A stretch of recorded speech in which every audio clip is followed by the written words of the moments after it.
Mudando de assunto agora, um outro destaque. Na sessão desta segunda-feira, deputados e senadores fizeram um minuto de silêncio em homenagem às vítimas de um ataque à faca em uma escola pública da capital paulista. No Senado, a iniciativa partiu de Marcos Pontes, que cobrou mais atenção com a segurança nas unidades de ensino.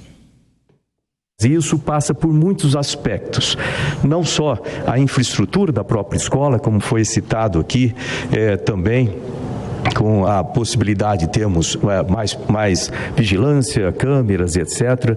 Passa também pela polícia. Eu gostaria muito que nós tivéssemos uma polícia específica para as escolas, para trabalhar nas escolas, e que os policiais fossem sempre os mesmos para cada uma das escolas, com treinamento específico, para ajudar ali a conscientização dos alunos, trazer mais confiança de todos esses alunos na polícia também, para o resto da vida. O brutal assassinato a facadas de uma professora por um aluno de 13 anos causou revolta no plenário da Câmara. Deputados de vários partidos pediram mais rigor contra adolescentes que cometem crimes hediondos. O deputado delegado Palumbo defendeu a redução urgente da maioridade penal. Está na hora da gente discutir a redução da maioridade penal. Estamos cansados de ver pais de família, mães chorando a morte de seus filhos. Ninguém aguenta mais. A deputada Bia Kicis defendeu a retomada da PEC da redução da maioridade penal, aprovada na Câmara em 2015. E nós vamos buscar essa PEC que está no Senado, que foi aprovada na Câmara dos Deputados, ficou parada no Senado, num total desrespeito a esse clamor da sociedade brasileira contra a impunidade. Para o deputado Gilvan, da Federal, é preciso ir além do debate sobre a redução da idade para punir menores infratores. Tem vigilante armado nos órgãos públicos, tem vigilante armado em bancos, não pode ter vigilante armado dentro de uma escola. Inclusive, eu estou fazendo uma revisão aqui da legislação. Se não tiver esse projeto de lei, vou apresentar esse projeto de lei prevendo vigilantes armados nas escolas para proteger nossas crianças. Alguns parlamentares ainda defenderam a necessidade de ações preventivas nas escolas, como a presença de psicólogos e assistentes sociais para identificar riscos. José Maria Trindade, e sobre redução da maioridade penal, será que volta com força esse tema ao Congresso Nacional, Zé? Eu acho muito difícil. Sempre que acontece uma tragédia aqui no Brasil, o Congresso Nacional anda aos solavancos. Então, quando acontece uma tragédia, existem várias ideias, várias propostas, inclusive de colocar detector de metais nas portas das escolas, essa história de redução da maioridade penal e outras, apareceram várias. Este é um assunto muito difícil de ser aprovado no Congresso Nacional, a redução da maioridade penal. Mas eu entendo que o ECA, que é um bom estatuto, poderia ser aprimorado, aumentando as penas. Não se pode admitir que o sujeito que faz uma monstruosidade dessa tenha a pena máxima de 3 anos. Não é possível uma coisa dessa. É preciso, pelo menos, aumentar as penas. E aí não precisava uma emenda à Constituição, que é muito difícil de ser aprovada no Congresso. Este é um dos temas em que há uma ideia geral de que os parlamentares sabem mais do que o povo. Outra é a pena de morte. Então, assim, todo mundo sabe que se houver um plebiscito, a maioria do brasileiro vai dizer: é preciso aumentar as penas para os menores infratores, é preciso estabelecer uma pena de morte ou prisão perpétua no Brasil para alguns casos absurdos, né? Mas o parlamentar entende que ele é que tem que decidir isso, porque ele tem uma linguagem, tem uma ideia melhor do que a do povo, e isso é um verdadeiro absurdo. Então, é que é preciso aí aumentar as penas e deixar o juiz ter uma agilidade muito grande no ECA, né? Vai ser um processo muito rápido, mas só pode 3 anos. É aí que está o erro. Você, Mota? O problema do Brasil é impunidade. Você pode colocar um policial do lado de cada brasileiro. Se o Brasil não conseguir punir os criminosos, não vai adiantar de nada. O que aconteceu na escola de São Paulo foi um crime, um homicídio. Ocorrem 40 mil homicídios todos os anos no Brasil. Apenas 8%, né? Em apenas 8% os assassinos são identificados. Não foi o caso de São Paulo. O caso de São Paulo, o agressor foi identificado imediatamente, não houve nenhuma dúvida a respeito disso. A polícia reagiu muito bem, a viatura da ronda escolar chegou em 3 minutos. Os bombeiros estavam lá em 4 minutos. Isso é recorde absoluto. É melhor do que o melhor padrão mundial. A professora que dominou o agressor merece muitas homenagens, merece muitas medalhas. Eu espero que a Lesp, o Congresso Nacional, assembleias legislativas de todo o país façam isso. Agora é a vez dos parlamentares enfrentarem a questão da impunidade para criminosos menores de idade. Não é só o ECA, Zé, é o ECA e a lei do SINASE. Os criminosos com menos de 18 anos não podem nem ser chamados de criminosos. São adolescentes em conflito com a lei. E eles não são presos, eles são apreendidos e eles não cumprem pena. Eles são internados para o cumprimento de medidas socioeducativas. O ECA tem uma parte boa, que é aquela linguajar todo de proteção aos menores, que não funciona. Em qualquer esquina de metrópole brasileira, você vê criança de 5, 6, 7 anos vendendo bala, mendigando ou fazendo coisa pior, usando drogas. E o ECA tem uma parte ruim, que é a de proteção aos criminosos. Essa sim funciona muito bem. Só para vocês terem uma ideia, eu vou encerrar aqui dizendo o seguinte: está no meu livro A Construção da Maldade. Dados oficiais do Ministério Público do Rio de Janeiro: um menor aqui no Rio de Janeiro, quando mata alguém, ele fica internado em média 8 meses. Ou seja, o sujeito mata você no carnaval, o Natal ele já passa em casa com uma família. Um país que tem uma legislação como essa não leva o combate ao crime a sério. Olha, é justamente sobre isso a nossa pergunta de hoje, a enquete que está no ar no site da Jovem Pan e no Twitter. Vamos conferir como é que está o placar da pergunta de hoje. Você apoia a redução da maioridade penal no Brasil, sim ou não? 94,81% dos que já votaram dizem que sim, 5,19% não. Até agora 713 votos, já na reta final aqui do programa, mas dá tempo ainda da sua participação no site www.jovempan.com.br ou no Twitter, @JovemPanNews. Você arrisca responder, Pavio? Claro. Você é favorável? Permitam me dizer, vocês são loucos. Vocês são loucos de concordar com a redução da maioridade penal do jeito que o Brasil é.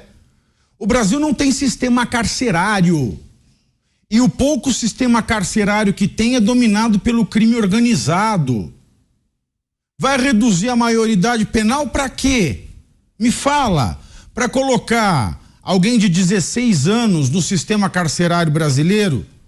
Para ele, com 16 anos, não vai mais à escola, vai ser filiado a alguma facção criminosa, vai sair pós-graduado em crime, com 22 anos ele está na rua, no auge do testosterona dele, no auge da força física dele. Para quê? Para a gente ter uma violência muito mais agressiva, forte e irracional. Como é que a gente vai falar em redução da maioridade penal sem ter um sistema carcerário? É melhor a gente tratar a questão da psicopatia, porque o Champinha está preso até hoje num ambiente psiquiátrico por gambiarra jurídica.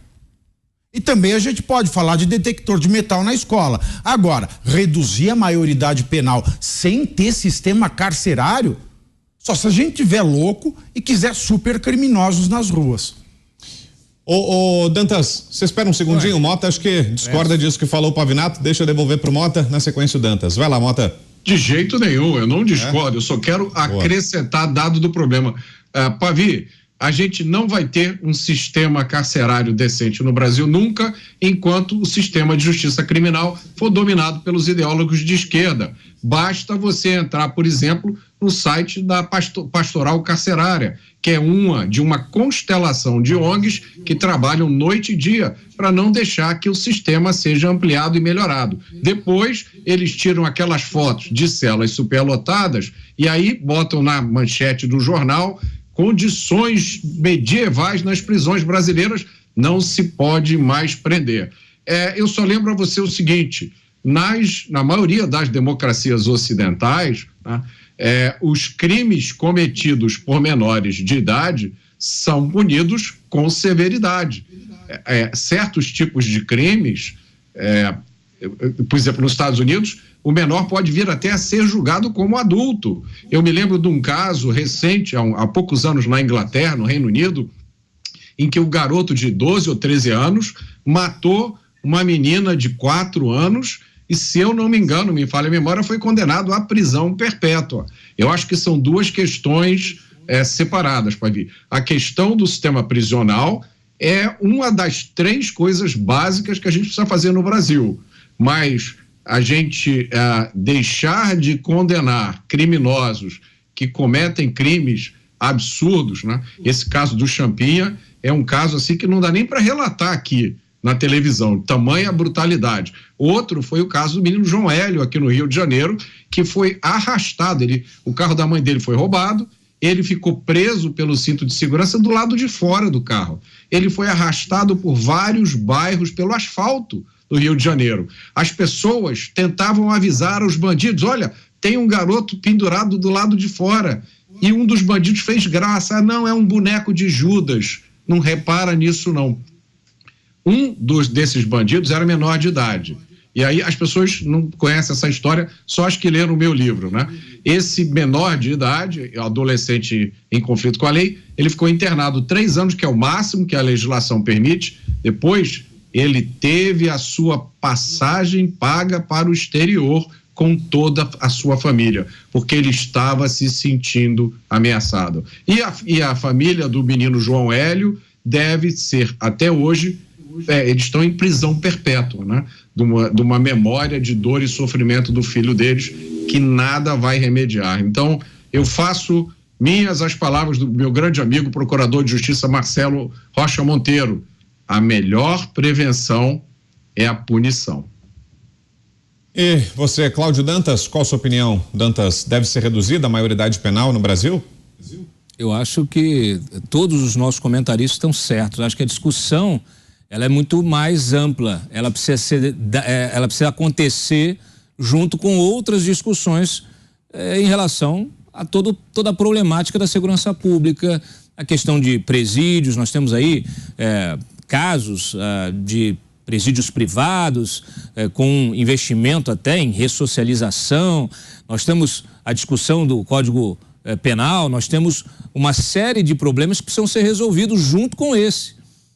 Eu, pessoalmente, gosto muito da forma como os Estados Unidos trata crime grave, crimes graves cometidos por menores os menores são tratados como adultos, são julgados como adultos. Me agrada, mas o Pavi trouxe um problema que ele é real, né? Do crime organizado, controlando o sistema carcerário e cooptando esses menores para o seu exército. Mas isso já acontece do lado de fora.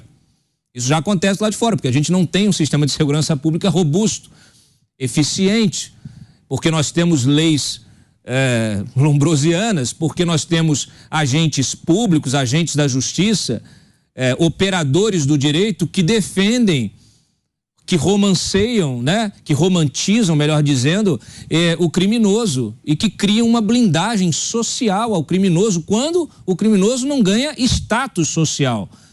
Infelizmente, numa sociedade como a nossa, em que o criminoso ele é muitas vezes pintado como herói, a gente tem um problema de fundo que complica toda essa discussão, que é um problema cultural.